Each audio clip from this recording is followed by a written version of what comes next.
17 ஆண்டுகளுக்கு முன்பு தமிழ் சமூகம் அதன் வரலாற்றில் கண்டிராத ஒரு பெரும் துயரத்தை கண்ட நாள் இது. நமக்கு வரலாறு என்று எடுத்துக்கொண்டால் ஏறத்தாழ எழுத்துப்பூர்வமான வரலாறே 3000 ஆண்டுகளுக்கு மேல இருக்கு. ஒரு நீண்ட நெடிய வரலாற்று பின்புலம் கொண்ட ஒரு தேசிய இனத்திற்கு அதன் தாய் நிலத்தில் நடந்திராத அவலங்கள் நடந்தேறிய நாள் இந்த மே 18. இந்த நாள் ஒரு குறிப்பிட்ட நிகழ்வின் அடிப்படையில தான் உலக தமிழர்கள் ஒரு தினத்தை தேர்ந்தெடுத்திருக்கிறார்கள். ஆனா இந்த மே மாதம் முழுவதும் நம் இனம் இனப்படுகொலைக்கு உள்ளாக்கப்பட்டு கொண்டே இருந்தது. இந்த மே மாதத்துல ஒவ்வொரு தினமும் ஆயிரக்கணக்கான தமிழர்கள் கொல்லப்பட்டு கொண்டிருந்தார்கள். அதோடைய உச்சபட்ச நிகழ்வாக தான் முள்ளிவாய்க்கால். முள்ளிவாய்க்கால் அப்படின்னு நம்ம சொல்லும் பொழுது இன்றளவும் தமிழ் சமூகத்திற்கு, பெரும்பான்மை தமிழர்களுக்கு இந்த தகவல்கள் போய் சேரல. எத்தகைய துரோகத்தை நம் சமூகம் எதிர்கொண்டிருக்கு அப்படிங்கிறத பார்க்கணும். அந்த துரோகத்தை நமக்கு செய்தவர்கள் யார் என்றால் உலகம். தமிழர் அல்லாத உலக மாந்தர்கள் அத்தனை பேருமே நம் இனத்திற்கு இந்த துரோகத்தை செய்து விட்டார்கள்.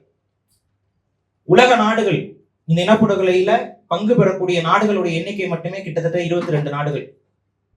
இந்த 22 நாடுகளும் ஒரு அறிக்கை கொடுக்கிறார்கள், ஒரு அழைப்பு கொடுக்கிறார்கள் நம் தமிழ் சமூகத்திற்கு, தமிழீழ மக்களுக்கு. என்ன சொன்னாங்கன்னா, போர் நடந்து கொண்டிருக்கிறது, இந்த போர்ல எல்லா பக்கமும் தாக்குதல் நடக்கும், அதனால உங்களுடைய குழந்தைகள், உங்களுடைய உடைமைகள், உங்களுடைய உயிரை பாதுகாத்துக்கணும்னா நோ ஃபயர் ஜோன் என்று நாங்கள் அறிவிக்கிறோம். அந்த நோ ஃபயர் ஜோன் அப்படிங்கிறத யார் அறிவிப்பா அப்படின்னு பாத்தீங்கன்னா, இந்த உலக அமைதி குழுக்கள், இந்த உலகத்துல போர் நடக்கக்கூடாது, இந்த உலகத்துல போர் நடந்தாலும் மக்கள் சாகப்படக்கூடாதுங்கிற மாதிரியான இந்த பல இயக்கங்கள் உண்டு. செஞ்சிலுவை சங்கம் அது இதுன்னு. இவங்க எல்லாம் என்ன சொன்னாங்கன்னா, இந்த நோ ஃபயர் ஜோனுக்கு எப்படியாவது மக்கள் வந்துருங்க, உங்க வீட்டுல உங்களுடைய இருப்பிடங்கள்ல நீங்க இருந்தீங்கன்னா உங்களுக்கு பாதுகாப்பு இல்லை, ராணுவம் வரும், புலிகள் இருப்பாங்க, எங்க வேணாலும் துப்பாக்கி சூடுகள் நடக்கும், குண்டுகள் விழுவும், எந்த இடத்துல வேணாலும் சந்தேகத்தின் பேர்ல மிசைல் தாக்குதல் நடக்கலாம். இதெல்லாம் இப்படி இருக்கிறனால நீங்க உங்களை பாதுகாத்துக் கொள்ள வேண்டும் என்றால் நீங்க இந்த நோ ஃபயர் ஜோன் என்று அரசாங்கம் அறிவிக்கக்கூடிய பகுதிகளுக்கு வாங்க. அது சிங்கள ராணுவத்துடைய கட்டுப்பாட்டுல இருக்கும். அங்க எந்த விதமான தாக்குதலும் உங்களுக்கு நடத்தப்படாது, உங்களுடைய உயிர்களும் உங்களுடைய உடைமைகளும் பாதுகாக்கப்படும். அதனால எப்படியாவது உயிரை கையில பிடிச்சிட்டு வந்துருங்க அப்படின்னு சொல்லி அறிவிப்புகளை வானொலிகள்ல, ரேடியோக்கள் எல்லாம் சொல்றாங்க. நம்ம மக்களுக்கு அங்க உங்களுக்கே தெரியும். இதுல கொடுமை என்ன தெரியுங்களா?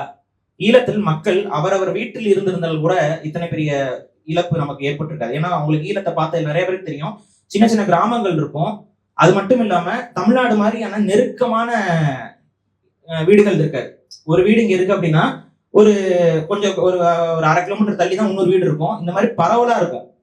அப்ப பரவலா இருக்கும் பொழுது ஒரு ராணுவமோ ஒரு குண்டு தாக்குதலோ நடந்தா கூட மக்களுடைய இழப்பு என்பது கம்மியா தான் இருக்கும்.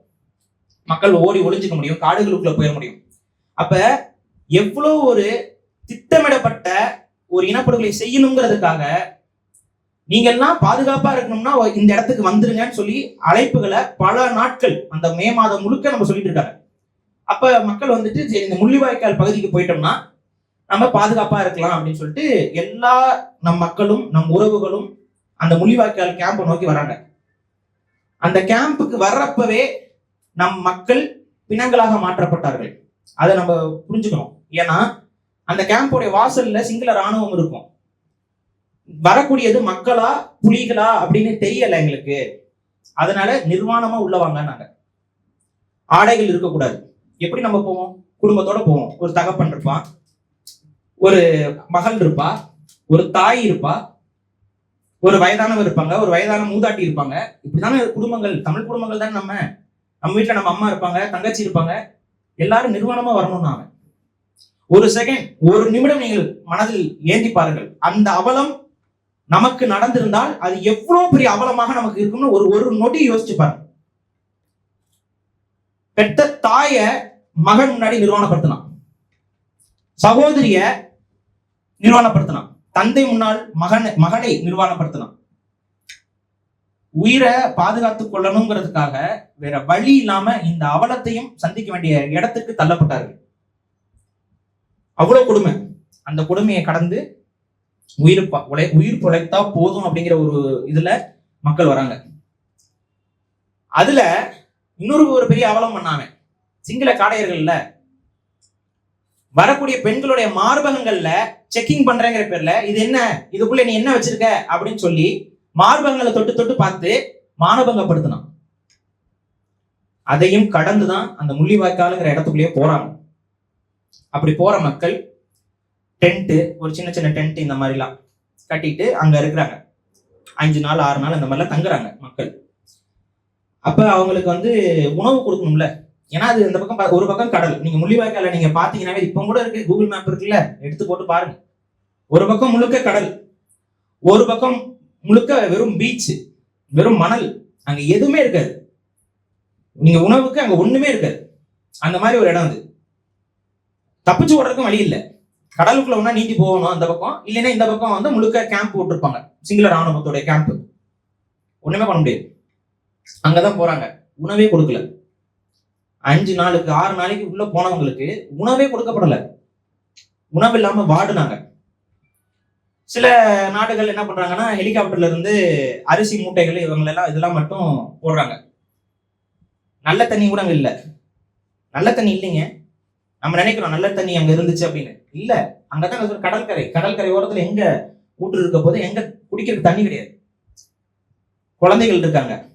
அப்ப நம்ம மக்களுக்கு வேற வழி இல்லாம அந்த கடல் உப்பு தண்ணி எடுத்து இங்க கொடுக்கப்பட்ட இந்த அரிசி எல்லாத்தையும் எடுத்து அவங்க கிட்ட ஏதாவது கொஞ்சம் பேர் சில பேர் காய்கறி எல்லாம் இருந்தா சில காய்கறிகள் எல்லாத்தையும் போட்டு ஒரு கஞ்சி காய்ச்சி அந்த கஞ்சியை குடித்து கொண்டுதான் அந்த முள்ளிவாய்க்கால் கேம்ப்ல எப்படியாவது போர் நின்றும், பக்கத்துல நம்ம தாயகம் இருக்கு, தமிழகம் இருக்கு, அங்க இருக்கக்கூடிய தமிழர்கள் ஏதாவது பண்ணி இந்த போரை நிப்பாட்டிடுவாங்க, ஏதாவது பண்ணிடுவாங்க, அவங்களால முடியும். எத்தனை பேர் இருக்காங்க, கடல் கடந்து அவங்க வந்துருவாங்க, உதவி வரும் தாயகத்துல இருந்து உதவி வரும் அப்படிங்கிற ஒரு நம்பிக்கை அவங்க அங்க. சரி, எப்படியாவது கொஞ்ச நாள் நம்ம உயிர் பிடிச்சு வாழ்ந்துட்டோமா போதும் அப்படிங்கிற ஒரு நம்பிக்கை அவங்களுக்கு பிடிச்சிட்டு உட்காந்துருந்தாங்க. அப்ப அவங்க உணவாக உட்கொண்டு அந்த சில வாரங்கள், அந்த சில நாட்கள் அந்த தமிழ் சமூகத்துடைய அந்த உயிரை பாதுகாத்து இருந்தது அந்த முள்ளிவாய்க்கால் கஞ்சி தான். அதனாலதான் இந்த கஞ்சியை நம்ம இந்த நிகழ்வுல ஒவ்வொரு நிகழ்வுலையும் நம்ம கொடுக்குறோம். இன்னைக்கு நம்ம கொடுப்போம் முள்ளிவாய்க்கால் கஞ்சி. அது குடிக்கும் போது உங்களுக்கு தோணும், இதை சாப்பிட்டு தான் நம்ம மக்கள் உயிர் வாழ்ந்தாங்க ஒரு வாரத்துக்கு மேல அப்படிங்கிறது. அதுக்காக தான் அதனால ஒவ்வொரு தமிழனும் அதை உணரணுங்கிற ஒரு நோக்கத்திற்காக தான் அந்த முள்ளிவாய்க்கால் கஞ்சியை நம்ம கொடுக்கிற ஒரு பழக்கத்தை நம்ம உருவாக்குறோம். அப்படி போன அந்த மக்கள் அங்க ஏதாவது ஒரு நல்லது நடக்கும்னு சொல்லிட்டு ரேடியோ மட்டும்தான் அவங்களுக்கு இருந்த ஒரே தொடர்பு, ரேடியோ. இந்த ரேடியோவை கேட்டுட்டே இருப்பாங்க.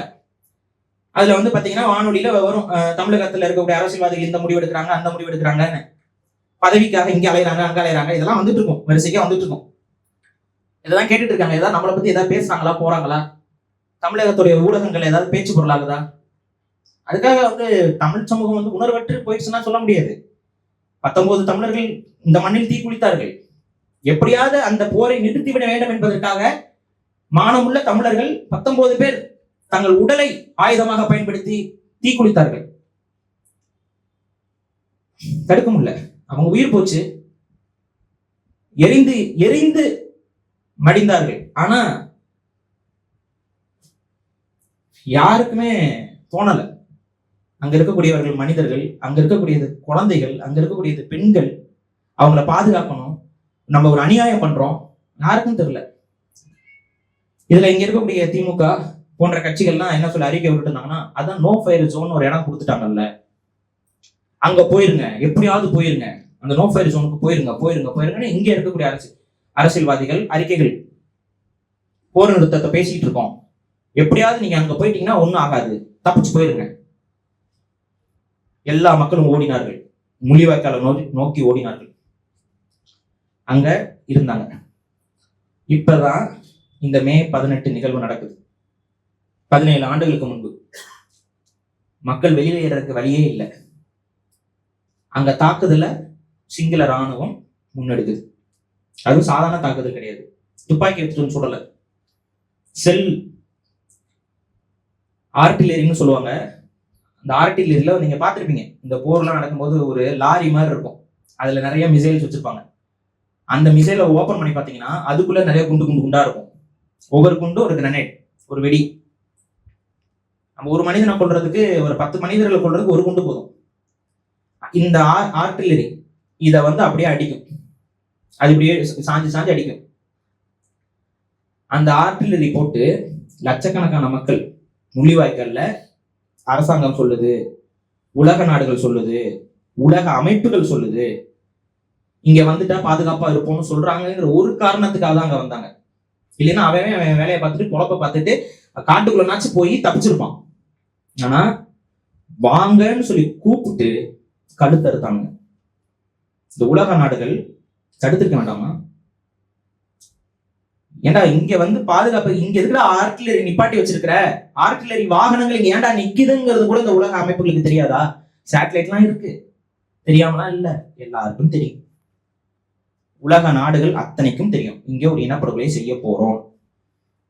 நடந்தது இனப்படுகொலை. கிட்டத்தட்ட அந்த ஒரு இரவில் மட்டும் 1.5 லட்சம் பேருக்கு மேல, அந்த ஒரு இரவில் மட்டும் 1.5 லட்சம் பேருக்கு மேல இறந்தார்கள் நம் தமிழ் சமூகம். தமிழ் வரலாறுல, உலக வரலாறுலேயே ஓர் இரவில் இத்தனை மனித உயிர்கள் கொன்று இறந்தார்கள்ங்கிறது உலக வரலாறுலயே கிடையாது. இதுல கொடுமையிலும் கொடுமை என்ன தெரியுமா? அத்தனைக்கும் ஆதாரங்கள் உண்டு. இது இப்ப நம்ம சொல்ற எதுவுமே கற்பனை கிடையாது. பல உலக அரசாங்கங்கள் இதை ஏற்றுக்கொண்டார்கள். ஆமா, நீங்க சொல்றது சரிதான், ஆமா, இதுக்கான ஆதாரங்கள் உண்டு. இதுவரைக்கும் ஒரு சிங்கள ராணுவ வீரனை கூட போர்க்குற்றம் செய்தான் என்றோ இனப்படுகொலைக்கு போனான் என்றோ கைது செய்யப்படல, தண்டிக்கப்படல.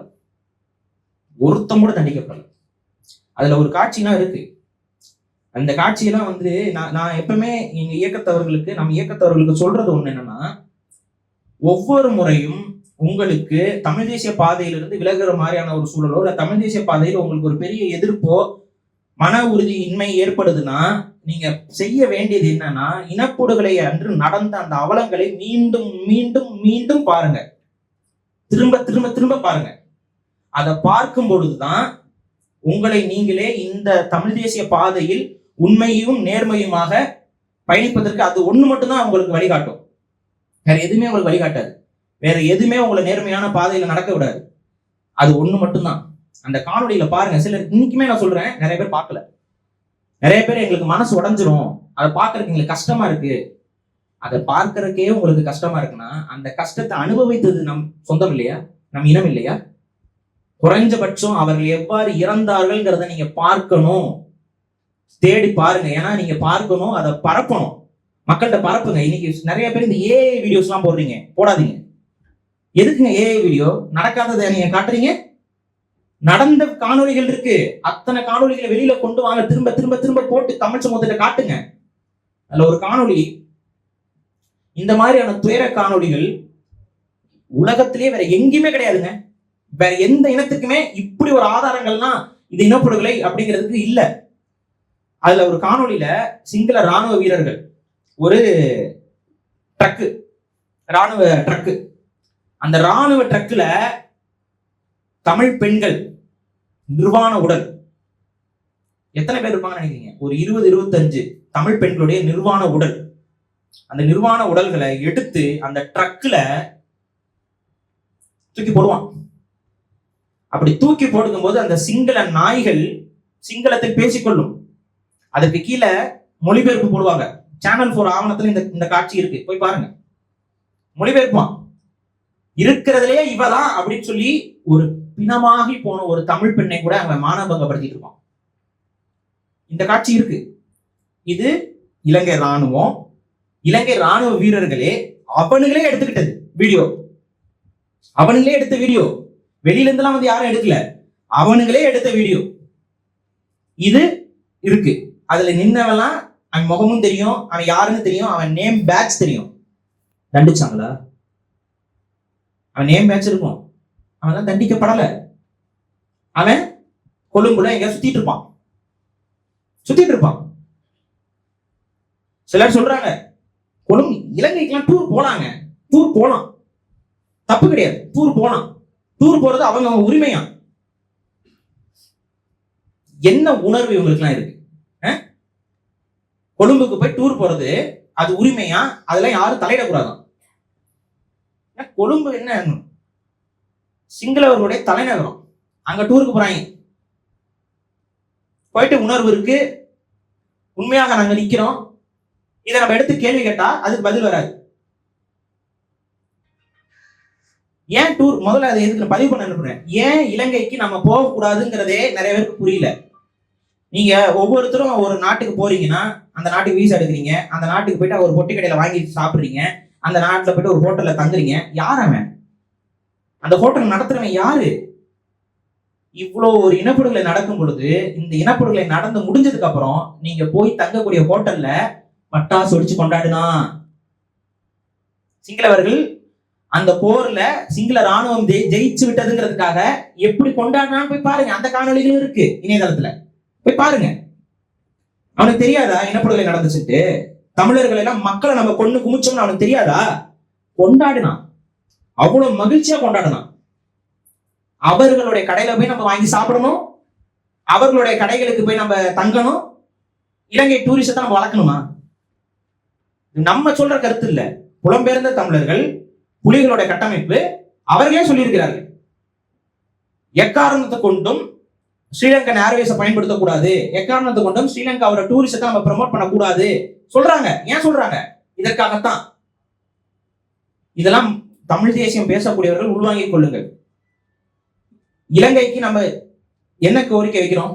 உலக நாடுகளிடம் இருக்கக்கூடிய புலம்பெயர்ந்த தமிழர்கள் உலக நாடுகள்கிட்ட என்ன கோரிக்கை வைக்கிறோம்? இலங்கை செய்தது இனப்படுகொலைன்னு சொல்லி அங்கீகரிக்கணும். அந்த நாடு விசாரணையின் பேர்ல அந்த இனப்படுகொலை குற்றவாளிகளை தூக்கு மேடையில் ஏற்ற வேண்டும்ங்கிறோம். அதை செய்ய மறுக்குதுன்னா இலங்கைக்கு பொருளாதார தடையை கொண்டு வரணுங்கிறோம். இதுல தான் நம்ம வைக்க கோரிக்கை. பொருளாதார தடையை எப்படி கொண்டு வர முடியும்? குறைஞ்சபட்சம் தமிழே அவனுக்கு பொருளாதாரத்தை ஈட்டி கொடுக்காம இருக்கணும்ல. இதனால தான் ஒவ்வொரு முறையும் இங்க இருக்கக்கூடிய பாடகர்கள் இலங்கைக்கு போயிட்டு நான் பாட போறேன், கலையை வளர்க்க போறேன், ஈழத்தமிழர்களுக்காக தான் போய் பாட போறேன். ஈழத்தமிழர்களுக்காக நீ போய் பாடினாலும் அங்க யாருக்கு நீ வரி கட்டுவ? இலங்கை அரசாங்கத்துக்கு தானே. நீ போய் அங்க வருமானம் எல்லாம் யாரு கையில போகும்? இலங்கை அரசாங்கத்துக்கு தானே. அதனால தான் இலங்கை குறைந்தபட்சம் இந்தியா தடை போட போறது இல்ல. இந்தியாவை பொறுத்த வரைக்கும் இலங்கை மோஸ்ட் ஃபேவரபிள் நேஷன் தான். ஆனா தமிழர்களுக்கு அது ஒரு பகை நாடு, நம் இனத்தை கொன்ற நாடு. அந்த கொலை செய்த நாட்டை நாம் எப்படி எதிர்க்கணும்? இலங்கையை பற்றி நாம் எதிராக பேசணும், இலங்கை டூரிசத்தை உடைக்கணும். அந்த நாடு பொருளாதாரத்தில் வீழுதுன்னா அதை கண்டு நாம் மகிழணும். சும்மா விழுந்தாங்க பொருளாதாரத்துல, அவன் பண்ண பாவத்துக்கு அவன் விழுகிறான். ஒரு ரத்த சகதியில வளர்ந்துருக்குங்க அந்த நாடு, அந்த நாடு. தமிழ் சமூகத்தை அழித்து ஒழித்து அவன் கட்டமைப்பு உருவாக்கி வச்சிருக்கான். அழித்து ஒழிப்பதற்கு துணை நின்றவன் தான் அந்த நாட்டை வளர்த்து வச்சிருக்கான். இன்னைக்கு தப்போ இஸ்ரேல் யூதன் வந்துட்டான், அங்க உட்காந்து அவன் பேருங்க ஊரா பிடிச்சிட்டு இருக்கான். அடுத்து இஸ்ரேல் அது சிங்களவனுக்கு ஆப்பிடிப்பான் பாருங்க. அந்த இஸ்ரேல் நாடு மாட்டுச்சு. இஸ்ரேல் உதவி செஞ்சது, என்ன உதவி செஞ்சது தெரியுங்களா? இலங்கைக்கு சிங்களவர்களுக்கு என்ன உதவி செஞ்சதுன்னா டாக்டிக்கல் சப்போர்ட். அதாவது எப்படி சண்டை போடணும், என்ன மாதிரி சண்டை போடணும், என்ன வியூகத்துல சண்டை போடணும், எப்படி இந்த போராட்டத்தை ஒழிக்கணும், எப்படி மக்களை அழிக்கணும்னு சொல்லி கைடன்ஸ் கொடுத்தவனே இலங்கை தான். அது இன்னைக்கு வெளியே வந்திருக்கு, அந்த சீக்ரெட் ஃபைல்ஸ்லாம் இப்ப வெளியில வந்துருச்சு. இஸ்ரேல் தான் இலங்கை ராணுவத்துக்கு எப்படி போர் செய்யணும்னு கத்து கொடுத்தாங்க. இப்ப புரியுதா? பாலஸ்தீன்ல நடக்கிறது தான் நமக்கு நடந்துச்சு, அதோட முன்னோட்டம் அது. பாலஸ்தீன் என்ன பண்ணா, காசால இப்ப என்ன பண்ணா, அதே போல மக்களை எல்லாம் வர சொல்லிட்டு குண்டை போட்டான். அதே ஸ்ட்ராட்டஜி யார் பண்றான்னு பாருங்க. இதெல்லாம் நமக்கு தெரியணும். தெரிஞ்சுதான் இலங்கைக்கு போய் பிசினஸ் பண்ணாதீங்க, இலங்கையில இருந்து பிசினஸ் என்னைக்குமே சப்போர்ட் பண்ணாதீங்க, இலங்கையை நாம் புறக்கணிக்கணும், இலங்கையோட பொருட்களை நம்ம புறக்கணிக்கணும், இலங்கை சார்ந்த வர்த்தக தலங்களுக்கு நம்ம இங்க அடைக்கலம் கொடுக்க கூடாது, சிங்கள கடைகளுக்கு இங்க அனுமதி கொடுக்க கூடாது. புத்தப்பிக்கு வந்தா கூட இங்க அடிச்சு விரட்டக்கூடிய மான தமிழர்கள் தான் இந்த மண்ணில் வாழ்ந்துகிட்டு இருக்கோம் இன்னைக்கு வரைக்கும். எத்தனை புத்தப்பிக்குகள் இங்க வரும்போது நம்ம அடிச்சு விரட்டிருக்கோம். காரணம் என்ன? இந்த காரணத்துக்காக தான், இந்த நோக்கத்திற்காக தான்.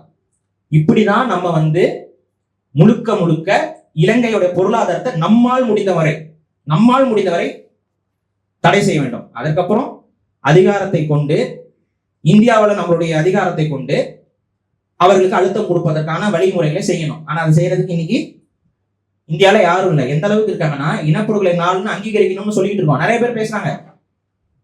முதலமைச்சர் என்ன கவலை இருக்கு, அவர் ஏன் அதை அங்கீகரிக்கணும், அதை அங்கீகரிக்க வேண்டிய அவசியம் இல்லையே சொல்லிட்டு இருக்கிறாங்க.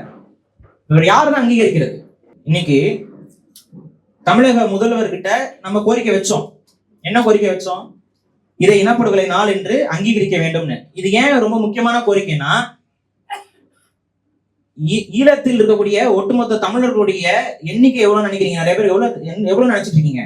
50 லட்சம் தான் மொத்தமாவே. ஈழத்தமிழர்களுடைய உலகம் முழுக்க பரவி இருக்கக்கூடிய ஈழத்தமிழர்களுடைய மொத்த எண்ணிக்கையே 50 லட்சம் தான். ஆனா தமிழர்களுடைய எண்ணிக்கை எவ்வளவு? ஒரு செகண்ட் யோசிச்சு பாருங்க. 6 கோடிக்கு மேல நம்ம இருக்கோம் இந்தியாக்குள்ள. உலகம் முழுக்க பரவி இருக்கிறது பாத்தீங்கன்னா 10 கோடி தமிழர்கள் இருப்போம். அப்ப அதிகமாக தமிழர்கள் வசிக்கக்கூடிய நாடாக இருப்பது இந்தியா. அதுல அதிகமாக தமிழர்கள் வசிக்கக்கூடிய தாயகமாக இருக்கக்கூடியது தமிழ்நாடு.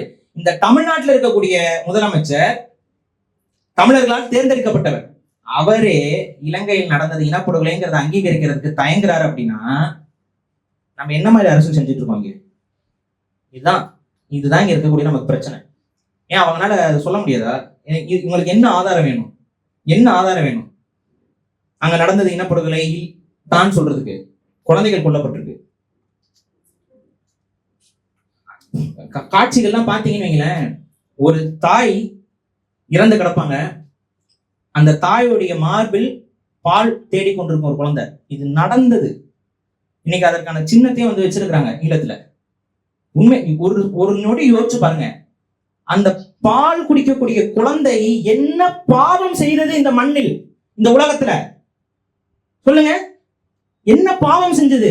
தமிழனா பிறப்பதை தவிர்த்து அந்த குழந்தை செய்த பாவம் வேறு என்ன? அந்த குழந்தை ஏதாவது தவறு பண்ணுச்சா? சிறுவர்கள், சின்ன பசங்கங்க, மழலைகளை சுட்டு கொண்டிருக்கான். தலைவருடைய மகனை கொல்லும் போது தலைவருடைய மகனுக்கு என்ன வயது? நெஞ்சில குண்டு. எவ்வளவு பெரிய அயோக்கிய நாயா இருந்தா ஒரு சிறுவனை நெஞ்சில துப்பாக்கி வச்சு சுடுற அளவுக்கு அவனுக்கு ஒரு வெறி இருக்கு அப்படின்னா எத்தகைய உலகத்தில் நம்ம வாழ்ந்துகிட்டு இருக்கோம் பாருங்க. இந்த உலகம் நமக்கு பாதுகாப்பானதா? ஒரு நொடி யோசிச்சு பாருங்க. தமிழகத்தில் பிறந்துட்டோம். உங்களுடைய பிறப்பை எழுதக்கூடிய பிரம்மனோ இயேசுவோ அல்லாவோ தமிழகத்துக்குன்னு பிறக்கிறதுக்கு பதிலாக தமிழகம்னு எழுதுற இடத்துல தமிழ் ஈழம்னு எழுதியிருந்தா நமது நிலைமை என்ன? தமிழ் ஈழம்னு பிறக்கும் போது நமக்கு விதி மாற்றி எழுதப்பட்டு இருந்தது என்றால் நமது நிலைமை என்ன? அதை யோசிங்க. சிலர் பேசுறான் வாய் பூசாம, பக்கத்து நாடுங்க சொல்றான். இவனுக்கு தமிழீழம் பக்கத்து நாடு. டெல்லி கவட்டைக்குள்ள இருக்கு. உனக்கு டெல்லி என்ன கவட்டைக்குள்ள இடம் இருக்கு? டெல்லி தலைநகரம். ஆனா தமிழீழம் வேற நாடுங்க. யாரா முதல்ல உங்களுக்கு இந்த நாடெல்லாம் நீங்க உருவாக்கிட்ட? வெள்ளக்காரன்னு ஒருத்தன் வரலைன்னா, பிரிட்டிஷ்காரன்னு ஒருத்தன் வரலைன்னா ஏதுடா இந்தியா? ஏது இந்தியா? அவன் வந்தான், அடிமைப்படுத்தினான். அந்த அடிமைகளுக்கு ஒரு வரைபடம் கொடுத்தான். அவன் அப்புறம் விடுதலை கொடுக்கும்போது அவன் பாகிஸ்தான் ஒண்ணு பிரிச்சு விட்டான். பாகிஸ்தான் பிரிச்சிருக்க கூடாது, பாகிஸ்தான் பிரிச்சு அகண்ட பாரதத்துக்கு துரோகம் செஞ்சுட்டாங்க. அகண்ட பாரதம் பாகிஸ்தான்ல வைப்பான், ஆப்கானிஸ்தான்ல வைப்பான், இந்த பக்கம் சைனா வரைக்கும் போவான். ஆனா தப்பித்தவன் கூட இலங்கைக்கு வரமாட்டான். புரியுதா? தப்பித்தவரை கூட இலங்கையை அகண்ட பாரதத்துக்குள்ள சொல்ல மாட்டாங்க. ஏன் யோசிங்க. ஏன்னா நீங்க சொல்றாங்க கலாச்சாரத்தை காப்பாற்றுகிறோம், மதத்தை, சனாதன தர்மத்தை நாங்க தானே காப்பாற்றுறோம் சொல்றான். சரி, ஈழத்துல குண்டு போட்டாங்களே, அங்க கோணேஸ்வரம்னு ஒரு கோயில் இருக்கு. அது எந்த மதத்து கோயில்? எத்தனை கோயில் இருக்கு? கதிர்காம கோயில் இருக்கு. இதெல்லாம் எந்த மதத்து கோயில்? அந்த கோயில்லாம் இடிக்கப்படுது, பிள்ளையார் சிலைகள் உடைக்கப்பட்டு அங்கு புத்தர் சிலைகள் உருவாக்கப்படுகிறது, புத்த விகாரங்கள் வருகிறது. ஏன் கோபமே வர மாட்டேங்குது உனக்கு? ஏன் கோபம் வர மாட்டேங்குது?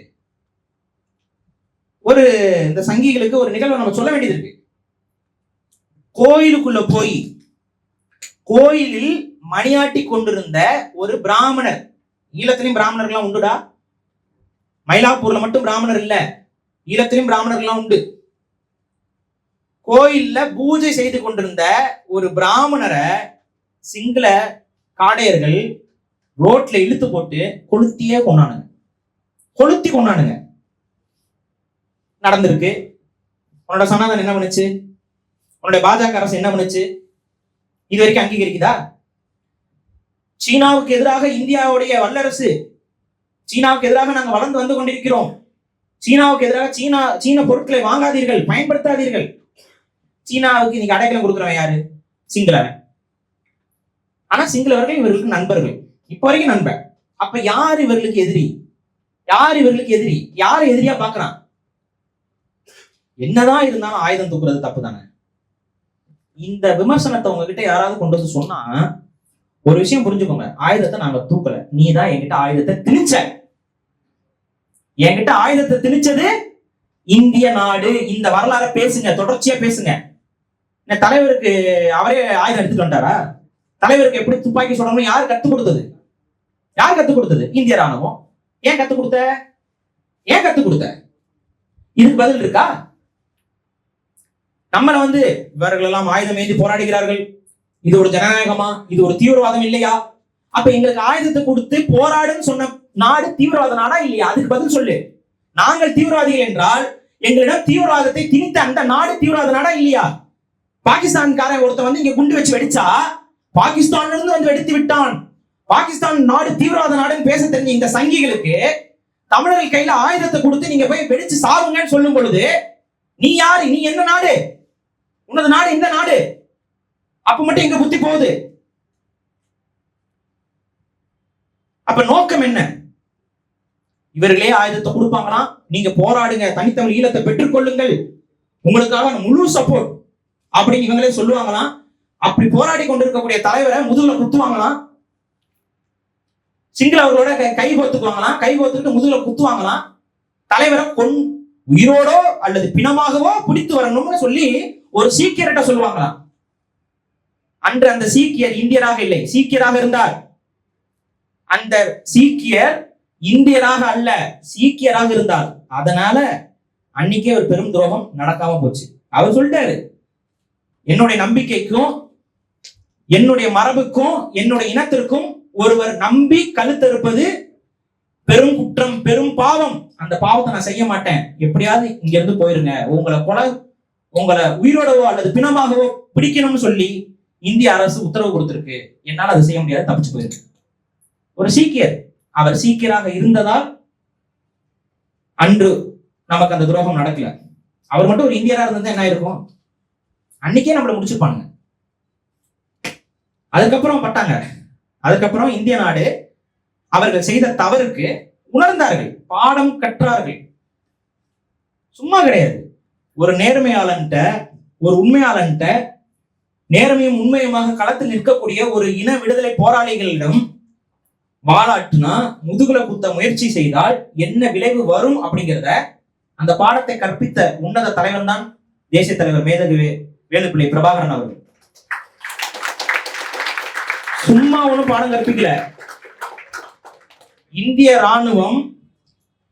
ராணுவம் இதுவரைக்கும் பல போர்களை சந்தித்திருக்கு. சீனாவோட போரை சந்திச்சிருக்காங்க, பாகிஸ்தானோட போரை சந்திச்சிருக்கிறாங்க, மற்ற அமைப்புகளோட எல்லாம் போர்களை தினந்தோறும் சந்தித்துக் கொண்டிருக்கிறார்கள். இதுவரை இந்திய ராணுவத்தில் ஏற்பட்ட பெரிய இழப்பை கொடுத்தது நம் தலைவர். 1500க்கும் மேற்பட்ட இந்திய ராணுவ வீரர்கள் தமிழீழத்தில் புதைக்கப்பட்டார்கள். காரணம் என்ன? நியாயம் இல்ல. எந்த ஒரு போர்லயும் உங்க பக்கம் நியாயம் இருக்கணும். நியாயம் இல்லை அப்படின்னா உங்களால போர்ல ஜெயிக்க முடியாது. அது போராக இருக்கட்டும், போராட்டமாக இருக்கட்டும், உரிமையாக இருக்கட்டும், அரசியலாக இருக்கட்டும். நேர்மையும் நியாயமும் நம் பக்கம் இருக்கும் வரைதான் வெற்றி நம் பக்கம் இருக்கும். அது இல்லைன்னா இருக்காது. அப்பயும் நம்மளை வீழ்த்தலாம். அப்படி வீழ்த்தோம்னா அதுக்கு துரோகம் தான் ஆயுதமா இருக்கும். நேர்மையும் இருந்து உண்மையும் இருந்து அனைத்து நன்மையும் நம்மிடம் இருந்து நாம் வீழ்த்தப்படுகிறோம் என்றால் அப்பதான் துரோகம்ங்கிற ஒரு ஆயுதம் வரும். அப்படிப்பட்ட துரோகம் நம் தலைவருக்கும் வந்தது. நம் தலைவருக்கும் அந்த துரோகங்கள் நடந்துதான் நம்ம வீழ்த்தப்பட்டோம். நம்ப வச்சு கழுத்தறுத்தானுங்க பல நாடுகள் அமைதி பேச்சுவார்த்தை நாங்க பண்ணிட்டோம், பேசிட்டோம், ஆயுத போராட்டம் நடக்காது, நாங்க இது பண்ணிட்டோம், அவங்க தாக்க மாட்டாங்க, இது பண்ண மாட்டாங்க, கொஞ்சம் பொறுங்க, நீங்க கொஞ்சம் ஆயுதத்தை மௌனிங்க, நீங்க பதில் தாக்குதல் செய்யாதீங்க, இன்னும் கொஞ்சம் பொறுத்துக்கோங்க, நாங்க பேசுறோம் சொல்லி சொல்லி சொல்லி பல நாடுகளும் பல நாட்டில் இந்த அமைதி பேச்சுவார்த்தை நடத்தக்கூடிய முகாங்களும் அவங்க வந்து பேசி பேசி நம்மள நசுக்கிட்டாங்க. அப்புறம் உள்ளிருந்து இருக்கக்கூடிய சில உளவாய் கருணா போன்ற நபர்கள் நம்மளுடைய இடங்கள், நம்மளுடைய தளங்கள் எல்லாத்தையும் காட்டி கொடுத்தான். அப்படிதான் நம்மள அழிச்சாங்க. முழுமையா அப்படிதான் அழிச்சாங்க. இன்னைக்கு இந்த இடத்துல வந்து நிக்கிறோம். 17 ஆண்டு காலம் ஆகிவிட்டது.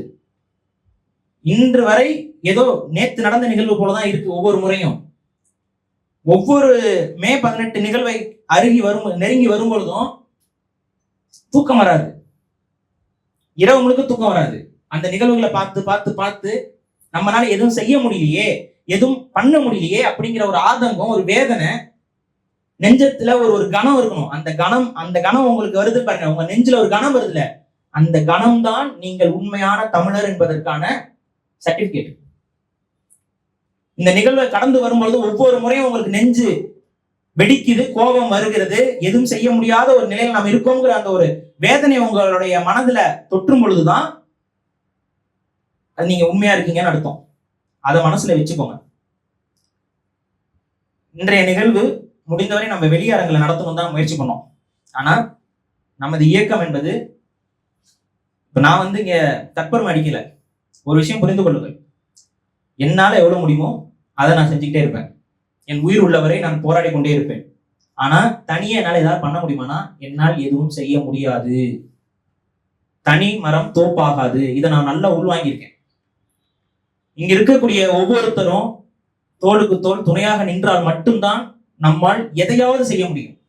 நான் பார்த்துக்கிறேன், நான் செஞ்சுக்கிறேன், என்னால முடியும், என்னால் முடியாது. நம்மால் முடியும். அதை மனதில் எழுந்துங்க. தமிழர்கள் எல்லாரும் ஒருங்கிணையும் பொழுது, உண்மையாக நேர்மையாக ஒரு செயல்பாட்டில் நிற்கும் பொழுது, சரியான பாதையில அறிவாற்றலோடு நாம் செயல்படும் பொழுது, ஒழுக்கத்தோடு, வெறும் எல்லாம் இருக்கு ஆனா என்கிட்ட ஒழுக்கம் இல்லைன்னா அவ்வளவுதான், அது மண்ணுக்கு சமமானது. ஒழுக்கத்தோடு நாம் எல்லாம் ஒன்றோடு ஒன்று கைகோர்த்து செயல்படும் பொழுது நிச்சயம் வெற்றியை நோக்கி நம்ம நகருவோம். வெற்றிகள் கண்ணுக்கு முன்னால் தெரியும். படிப்படியா இந்த தேர்தலையும் உங்களுக்கு பார்த்திருப்பீங்க. எத்தனை அவதூறுகள், எத்தனை குழப்பம். இவராலதான் நாங்க தோத்தோம், அவராலதான் நாங்க தோத்தோம்னு. தோல்விகளுக்கு பொறுப்பேற்கணும். நாம் அவர் இழப்போம். நம்ம இயக்கம் தோல்வியை அடைந்தால் அதற்கு முழு பொறுப்பாக நான் இருப்பேன். ஆனா தோல்வியை காணாத இயக்கமாக நம்ம ஒன்றாக சேர்ந்து செயல்பட்டால் தோல்விங்கிறது இருக்காது. நிச்சயம் நம்ம வெற்றியை நோக்கி தான் நகருவோம். அதை நோக்கி நம்ம செயல்படுவோம். இன்னும் 2 மாதங்களில் நம்ம இயக்கத்திற்கான தொடக்க விழா நடக்கும்.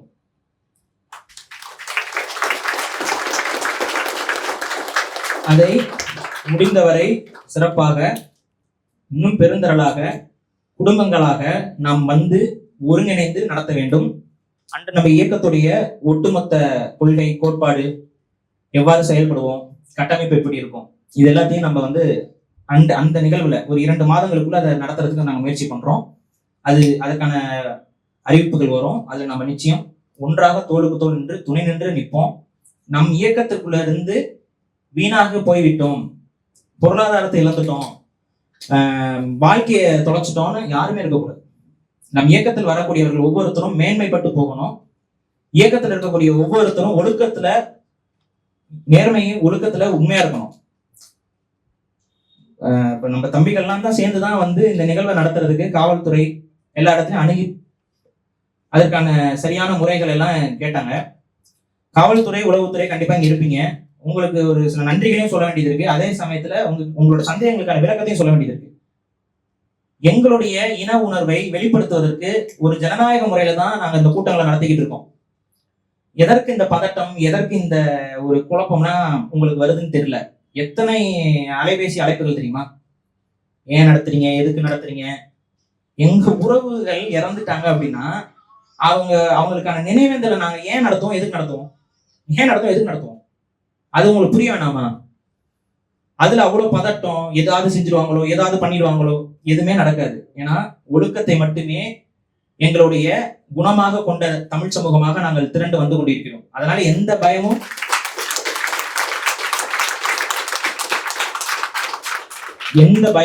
எந்த பிரச்சனையும் நமது நிகழ்வுகள் எல்லாம் நடக்க போறது இல்லை. அதனால அதை நீங்க பார்த்து தெரிந்து கொள்ளலாம். எங்களுக்கு இருக்கக்கூடிய வரம்பு, எங்களுக்கு கொடுக்கப்பட்ட நேரம், அதெல்லாம் எதுவுமே நாங்க மீற போறதும் கிடையாது. அவ்வளவு தடைகள்லாம் தேவை கிடையாது. அதே போல சிலர் நம்ம கிட்ட தலைவரோட புகைப்படத்தை பயன்படுத்துறது இல்ல, அப்படிலாம் இல்ல. தலைவருடைய புகைப்படத்தை பயன்படுத்தாதது மட்டும் அல்ல தமிழ் தேசியம். இதை உங்களுக்கு புரிஞ்சுக்கணும். நாங்க பெருசா கட் அவுட் வச்சுட்டோம், அதனால நாங்க பெரிய தமிழ் தேசியம் அப்படிலாம் இல்ல. தலைவரை எந்த அளவுக்கு நாம் உண்மையாக உள்வாங்கி தலைவருடைய வழியில் எந்த அளவுக்கு நாம் உண்மையாக செயல்படுகிறோம்ங்கிறதுலதான் இருக்கு. இதை நீங்க புரிஞ்சுக்கணும். ஏன்னா சில மற்ற அமைப்புகள்லாம் நம்ம கிட்ட அந்த குற்றச்சாட்டை வச்சுட்டே இருக்காங்க, ஏன் பயன்படுத்த மாட்டேங்கிறீங்க. அவங்களோட நோக்கம் வேற. நம்ம தம்பிமார்கள் இந்த போஸ்ட் இந்த எல்லாத்தையும் போடும் பொழுது இவனே ரிப்போர்ட் அடிச்சுடுவான். ரிப்போர்ட் நிறைய போயிருக்கு. அப்ப என்ன பண்றது? இதுக்கு முன்னாடி பாத்தீங்கன்னா திராவிட ஒழிப்பு மாநாடு, இந்த திராவிட ஒழிப்பு மாநாடுக்கு தலைவருடைய புகைப்படத்தை வச்சுதான் நம்ம போட்டோம். தலைவர் பக்கத்தில் நிற்பதற்கு உனக்கு என்ன தகுதி கேட்டாங்க. தலைவர் பக்கத்தில் நிற்பதற்கு யாருக்குமே தகுதி இல்லை. ஒட்டுமொத்த குடும்பத்தையும் காவு கொடுத்தவர் அவர் இனத்திற்காக. அவரோட பக்கத்தில் நிக்கிற ஒரு பாக்கியம் வேணா நமக்கு இருக்கலாமே ஒழிய அந்த தகுதியெல்லாம் நமக்கு வந்துடாது. ஒருவேளை என்னுடைய ஒட்டுமொத்த குடும்பத்தையும் என்னுடைய வம்சத்தையும் நான் இந்த இனத்திற்காக பலி கொடுக்குறேன் அப்படின்னா, அதை பார்த்தும் என்னுடைய நோக்கத்திலிருந்து நான் விலகாம இருக்கேன் அப்படின்னா, அப்ப அந்த பாக்கியம் எனக்கு இருக்கலாம் தலைவர் பக்கத்துல நிக்கிறது. மற்றபடி தலைவரை நம்ம ஒரு தெய்வமா தான் பாக்குறோம், தெய்வமா தான் வணங்குறோம். ஒரு தெய்வத்தின் பக்கத்துல நம்மளை நிப்பாட்டி கொண்டு அப்படிலாம் இல்லை. ஸோ இதுல ஒரு அற்பத்தனமான அரசியலை யாரும் இங்க செய்யாதீங்க. எங்கெங்கெல்லாம் தலைவரை கொண்டு போகணுமோ அங்கெங்கெல்லாம் நாங்க கொண்டு போவோம். எங்கெங்கெல்லாம் தலைவரை ஒரு கருத்தியலாக கொண்டு போய் மக்களிடம் சேர்க்கணுமோ அங்கெல்லாம் நாங்க நிச்சயம் போய் சேர்ப்போம். இதுல எந்த விதமான ஐயப்பாடும் இல்லை. அது கவலையை விடுங்க. இப்ப எங்க தலைவர் இருக்கிறாரு, ஒரு ஒரு ஒரு ஸ்டாண்ட் வச்சு தலைவரோட போட்டோ வைக்கிறதுனால இது எதுவுமே மாறிடப்படுறது இல்லை. எந்த அளவுக்கு நம்ம உண்மையாக செயல்படுகிறோங்கிறத பொறுத்து தான் நம்ம இயக்கம் நடக்கும். ஸோ எந்த வித கவலையும் பட தேவையில்லை. சிலர் தமிழ் தேசியம் பின்னுக்கு தள்ளப்படுகிறது, பலருடைய வருகையால தமிழ் தேசியம் வாக்கரசியில வீழ்ந்துருச்சு அப்படிலாம் நினைக்கிறாங்க. அப்படிலாம் எதுவுமே இல்லை. தமிழ் தேசியம் வேரூன்றி கொண்டேதான் இருக்கிறது. அதுக்கான எடுத்துக்காட்டு நீங்க வந்திருக்க நீங்க தான். உங்க எல்லாருக்குமே தெரியும், இது ஒரு சிறிய அரங்குன்னு உங்களுக்கு எல்லாருக்குமே தெரியும். இந்த சிறிய அரங்குல உங்களுக்கு காத்து இருக்காது. உட்கார்ந்து இருக்கும்போது மூச்சு பிரச்சனை கூட வரக்கு வாய்ப்பு இருக்கு. அப்படி இருந்தும் இந்த சிறிய அரங்குன்னு தெரிஞ்சும் இத்தனை பேர் அமர்ந்திருக்கிறீர்கள், இத்தனை பேர் நின்று கொண்டிருக்கிறீர்கள் என்றால் உங்களுக்கு தெரிகிறது நாம் எந்த அளவுக்கு உண்மையாக செயல்பட்டு கொண்டிருக்கிறோம். இப்ப உங்க ஒவ்வொருத்தரோட மனசுலயும் தமிழ் தேசியம் தான் வேரூன்றி இருக்கு. இதை யார் தடுத்துட முடியும்? எந்த நடிகர் தடுத்துட முடியும்? வேற எந்த அரசியல் தடுத்துட முடியும்? இந்த புரிதலை நீங்க உருவாங்குங்க. அதனால தமிழ் தேசியத்தை நோக்கி நாம் தொடர்ச்சியாக பயணப்படுவோம். எந்த விதமான சோர்வும் எந்த விதமான குழப்பத்தையும் நீங்க மனசுல வைத்துக் கொள்ள வேண்டாம். இந்த நிகழ்வு, இன்றைக்கு இருக்கக்கூடிய நிகழ்வு நம் ஒட்டுமொத்த இனத்துடைய ஒரு துயரம். அந்த துயரத்தை அனுசரிப்பதற்காக நாம் எல்லாருமே இங்க வந்திருக்கோம். இப்ப நிகழ்வு என்ன நடக்கும் நான் சொல்லிடுறேன். நாங்க தீபம் ஏற்றி விடுவோம், தலைவரை வணங்குவோம். நம் இனத்தில் இன்றைய தினத்தில் இறந்த அத்தனை மாவீரர்கள், அத்தனை குழந்தைகள், அத்தனை பெண்கள் எல்லாரையும் மனதில் வேண்டிக் கொண்டு நமது செயல்பாடு தமிழ் தேசியத்தில் அவர்களுக்கான நியாயத்தையும் அவர்களுக்கான உரிமையையும் பெற்றுக் கொடுப்பதற்கு, தனித்தமிழ் ஈழம் அமைவதற்கு அதை மனதில் வைத்து அவர்களை சாமியாக எண்ணி, கடவுளாக எண்ணி நீங்க எல்லாரும் இந்த வழிபாட்டை எல்லாருமே ஒருத்தர் விடாம எல்லாருமே இதை பண்ணுங்க. மலர் இருக்கு, அதை வைத்து வழிபடுங்கள், வணங்குங்கள், தீபங்கள் ஏற்றுங்கள்.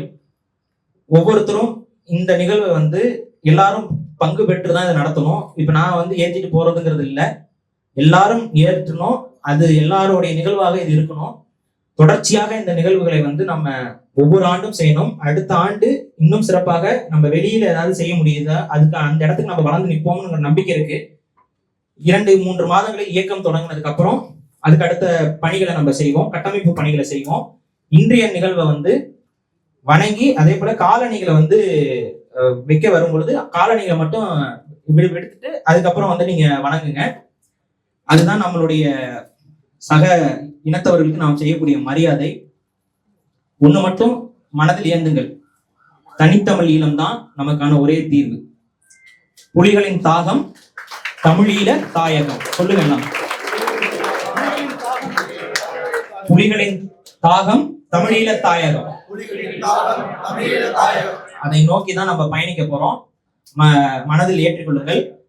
நம்ம தமிழ்நாட்டில் ஒரு தமிழருடைய ஆட்சியும் தமிழ்நாட்டில் ஒரு தமிழ் தேசிய சிந்தனை கொண்ட ஒரு ஆட்சியும் அமையும் பொழுது நிச்சயம் உறுதியிட்டு சொல்கிறேன், தனித்தமிழ் ஈழம் அங்க அமையும்.